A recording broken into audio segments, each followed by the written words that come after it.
La guerre de sécession, un conflit brutal de 1861 à 1865, a déchiré la jeune nation américaine. Elle a opposé frère contre frère, nord contre sud. Au cœur de cette lutte se trouvait un enchevêtrement complexe de problèmes. L'esclavage, une institution profondément enracinée dans l'économie du Sud, représentait une fracture morale et politique majeure. Les États du Sud, fortement dépendants du travail forcé pour leur prospérité agricole, défendaient farouchement leur droit à maintenir ce système. Ils le considéraient comme essentiel à leur mode de vie. En revanche, les États du Nord, en pleine expansion industrielle, voyaient l'esclavage comme une abomination morale.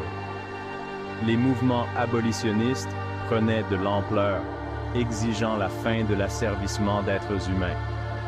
Les différences allaient au-delà de la simple question de l'esclavage. Le Nord et le Sud avaient développé des identités culturelles et économiques distinctes. Le Nord, avec ses villes et ses usines animées, embrassait le progrès et la modernisation.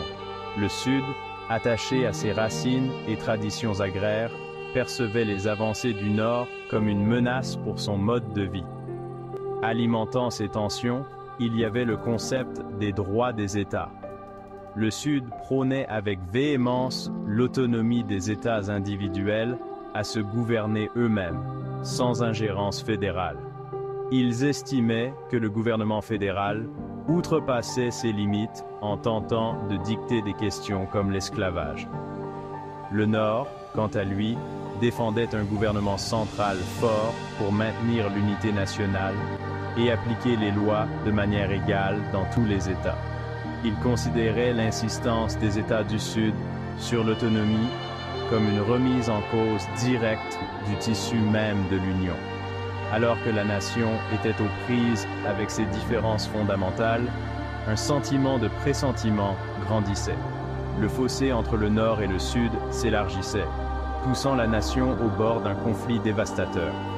Des compromis ont été tentés, mais les enjeux se sont avérés trop profondément ancrés, les passions trop enflammées pour trouver une solution pacifique.